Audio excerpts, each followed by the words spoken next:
Hey everybody, I got a button up to hide my fat.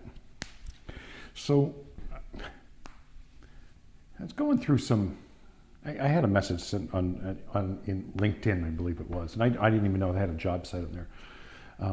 But I was looking through some of the photography jobs that are available for photographers, but both starting out and experienced. And like, that's shocking what this industry is today. Back in, it must have been 85 or 84, somewhere around there. I remember being hired by a studio. It was to do everything, weddings, seniors, sports, all that kind of stuff. And they were an all-around studio. And I got hired at $19 or $20 an hour. And I started, on the bottom. I started in the dark room back then. And you had to build your way up, excuse me, to get to shoot, you know what I mean? But they still started you at that. And then once you had a couple weddings and you can shoot on your own, they took you up to $25 an hour. And this is, I think it was 84, 85. But I'm looking at the job postings for photographers on LinkedIn, and then I went to Indeed as well. And, a lot of the job postings are like $18 to $25 an hour. And this is 2022. You do the math on how many years that is, but it's frightening how little the profession is respected as, I guess you would, say as a skilled professional.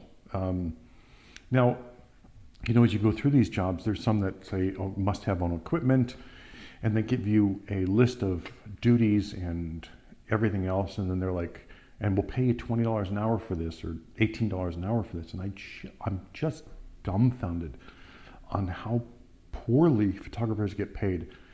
And I'm not sure if it's because there's just so many out there that so many are willing to take pennies, or they don't give a crap about turnover.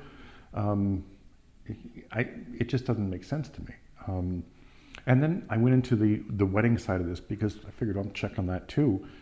And here's, companies saying, hey, you don't have to do anything. We'll do all the work with clients and we'll pay you, again, 20 to 50, and one was as high as $80 an hour. But, getting into that for weddings, even at $80 an hour, say we're able to get, let's put a high number there, 36 jobs, or 36 weekends, 36 weddings. You're a family of two, you're still on poverty level. I mean, there's just no ands or buts, and, versus, I see what they're charging for weddings today, which is shocking because I'm old.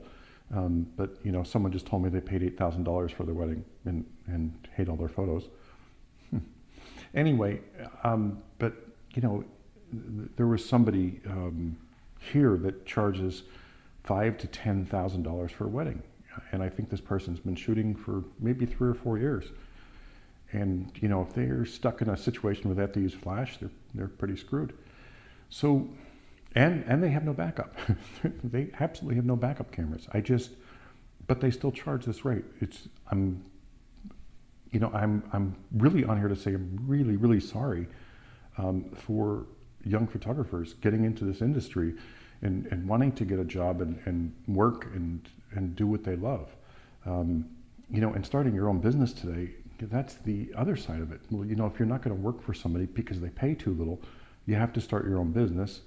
And I'm not saying you can't, and I'm not saying it's impossible. I'm just saying it's a really big uphill battle anymore because you have every Tom, Dick, and Harry and Mary literally going and buying a camera and printing cards saying they're a photographer.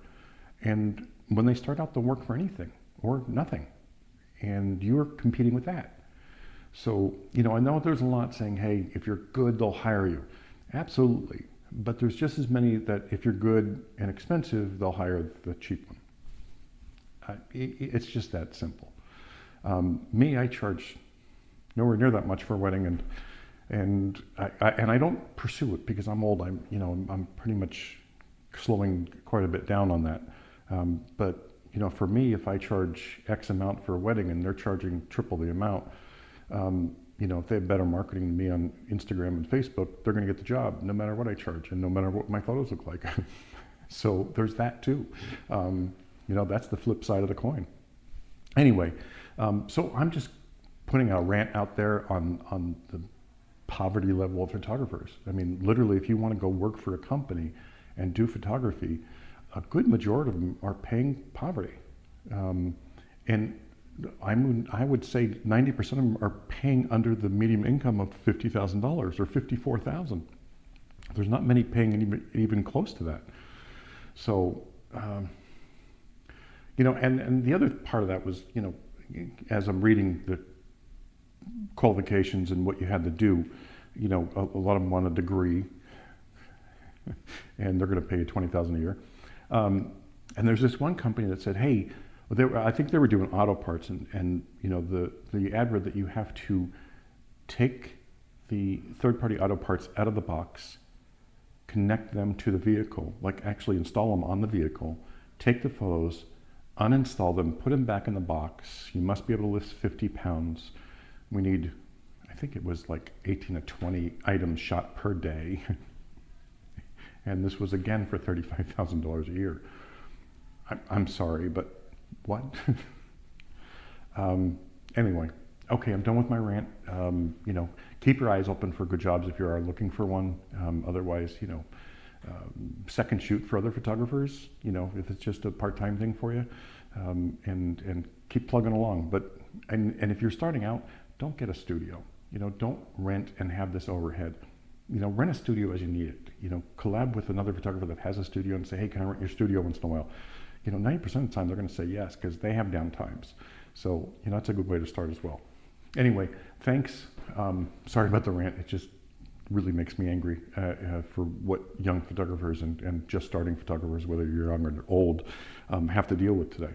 It's absolutely ridiculous and insulting, if you ask me. Have a great day.